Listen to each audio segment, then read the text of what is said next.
अरे ले चल रे मोर पीरो हिलवो सही माँ घूमे कोनो कोती मन भर रानी तेती तैले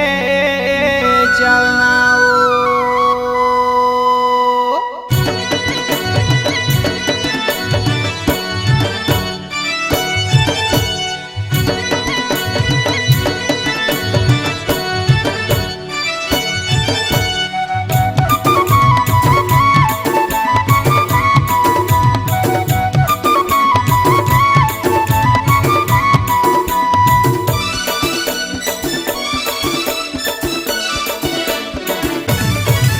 रानी चल चलना वो रानी चल चलना वो यहाँ वहाँ जिहाँ तिहाँ ले चलना रानी चल चलना वो कहाँ जाऊँ कई थल तिहाँ चलना अभी नहीं जाओ राजा काबर अभी नहीं जाओ राजा झन कर गुस्सा अभी नहीं जाओ कछु झन कई बेगा नहीं जाओ राजा गुस्सा झन कर बे संग जाही पुने राम पूछत रथे तोरे नाम कहूँ चल चलना मोरे घर में हवा काम नहीं करेंगा या काम अभी नहीं जाओ रानी चल चलना ओ नहीं जाओ कह के तय झन कहना जिद झन करना गा चल चलना कई के तय झन कहना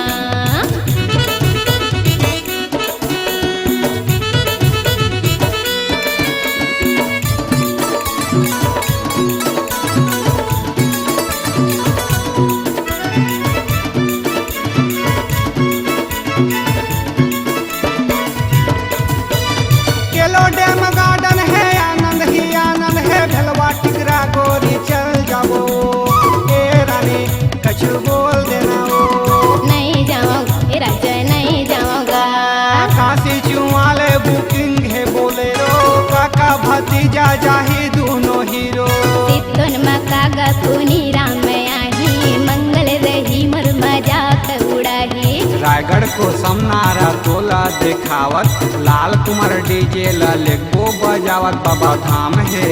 बाबा सत्यनारायण बैठे जल चढ़ाबो मन के मनौती सुखर दोनों पाबो जाबो रे रानी चपले मेला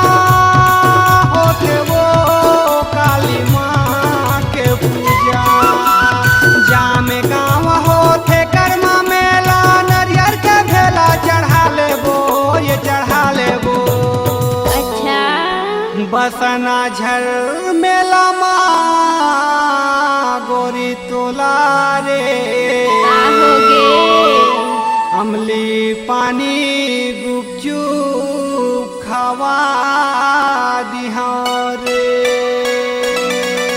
बनी गुप चुपिएगा कहबे त मुँहमा पानी आथे खानदानी में गा गुप चुप बोले आमा चानिए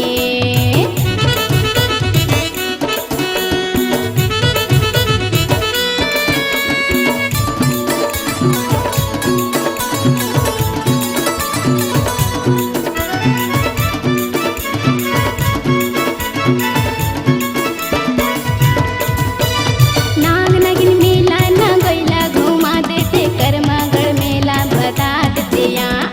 ए जो ही एक बात बोलूँगा ए रानी तय बता देना वो झुमका बने मिलते कई थे सहेली लेके कब जाबे तय मोला बरेली कागज के डोलिया कलम हा बनागा कई थोते दिन तोरे नहीं चले जागा काबर गुस्सा खज नंबर देते यार अब कहबे त जे दिन मैं रही हथियार लेबे मोर बर झुमका मुंदरी बिछिया डार पहिरा देबे राजा नौलखिया के हार अरे 93 40 76 85 75 लिख ले वो मोर रानी असना मायारो नहीं मिले पगला सुरता करके मैं लगा ले हूँ मन मिलाए रखबे रे करे जाले मंगल पुनि राम तोरे सुरता करथे अच्छा ये राजा कब जाबोगा जी हाँ है मनती हाँ ले चलना कछु नहीं जानोगा जी हाँ है मनती हाँ ले चलना ए रानी चल चलना वो जिहाँ जाबे तिहाँ मैं ले चलना तोरे संग जाऊंगा तोर माया पाहुना राजा ले चलना ए रानी सच्ची माँ वो अब छत्तीसगढ़ ला देखा दे हूँ ये माया रूरा जगह जान मरे गाँव की असना माया तो अपर माया ए वो माया के चिन्ह धारे हवा आप सुन रहे हैं गायक गौरी शंकर कश्यप और गायिका आरती को। प्रोग्राम हेतु संपर्क करें। संपर्क नंबर है 9893243968।